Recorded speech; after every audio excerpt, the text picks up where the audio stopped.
Les établissements de nuit recevront l'aide Covid-19 durant 6 mois. D'abord, Covid-19 toujours, le ministère de la Santé s'inquiète. Et puis, face au Covid-19, la jeunesse invitée à plus d'implication dans la riposte. Voilà de quelle façon est composé le 1945 de ce soir. Madame, Monsieur, bonsoir et bienvenue à vous pour cette lucarne d'information. Dans le cadre de l'aide accordée aux établissements de nuit, dont les bars, les snack-bars, les boîtes de nuit, le président Ali Bongo Ondimba a tranché ce 18 février 2021 et les acteurs de ce secteur, régulièrement recensés auprès du guichet spécial, vont recevoir le montant de l'aide durant une période de 6 mois. Les montants affectés selon les structures sont entre autres 200 000 francs CFA pour les bars, 225 000 francs CFA pour les bars dancing, 250 000 francs CFA pour les snack bars, 300 000 pour les boîtes de nuit selon le comité technique en charge de la gestion du Fonds de solidarité Covid-19. Cette aide gouvernementale sera donc reversée 2 fois par année aux propriétaires des établissements de nuit, un secteur fortement impacté par la crise sanitaire née de la pandémie mondiale de Covid-19.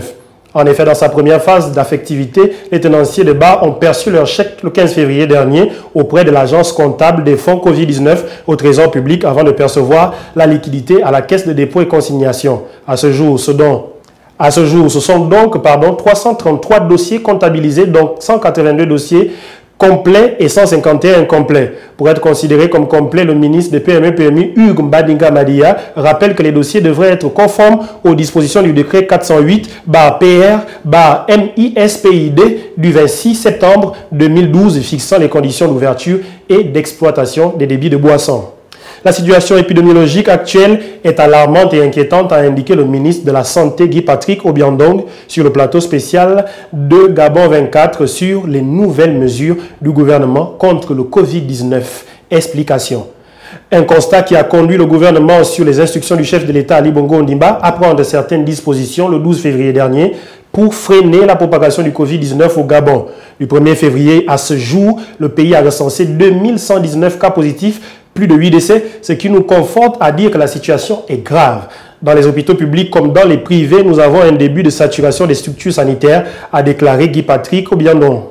Selon le ministre de la Santé, le gouvernement se doit d'agir en prenant un certain nombre de dispositions qui visent à sécuriser et protéger la population, d'où les nouvelles mesures édictées par le Premier ministre le 12 février dernier. Malgré le fait que de nombreuses voix s'élèvent pour dire non aux nouvelles mesures adoptées, qu'elle qualifie de mesures suicidaires au regard de la précarité qu'elles causent aux différentes activités, le gouvernement pense qu'elles sont nécessaires et justifiées.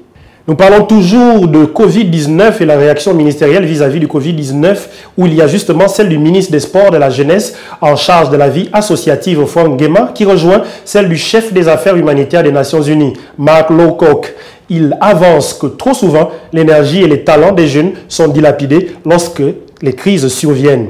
Plusieurs mesures sont mises en place dans le monde pour contribuer à la riposte contre le coronavirus. Selon l'ONU, les jeunes sont des acteurs importants à prendre en compte dans cette lutte mondiale. La population gabonaise fait face à une recrudescence considérable du niveau de la propagation du virus. En effet, lors de la conférence de presse du 12 février 2021, le ministre de la Santé affirmait que la deuxième vague touchait plus de jeunes que la première. Selon les rapports du PNUD Gabon, la population gabonaise est essentiellement constituée de jeunes, soit à 54,6%. Autant de raisons qui devraient pousser à s'investir davantage sur cette partie de la population. Dans ce cadre, le ministre de la Jeunesse et des Sports a tweeté: la pandémie de Covid-19 a donné à de nombreux jeunes du monde entier la possibilité d'intensifier leurs actions et de contribuer à la riposte. Les jeunes sont innovants, donnez-leur l'espace et la possibilité qui leur reviennent de redonner à leur communauté. C'est ici le point final de cette lucarne d'information. Merci de nous avoir suivis et de rester fidèles au programme de Média 241. Je vous retrouve avec plaisir demain lorsqu'il sera 13h45. Mais en attendant, sachez que c'est de l'abondance du cœur que la bouche parle. Alors faisons en sorte que nos cœurs soient remplis des plus belles choses. Au revoir.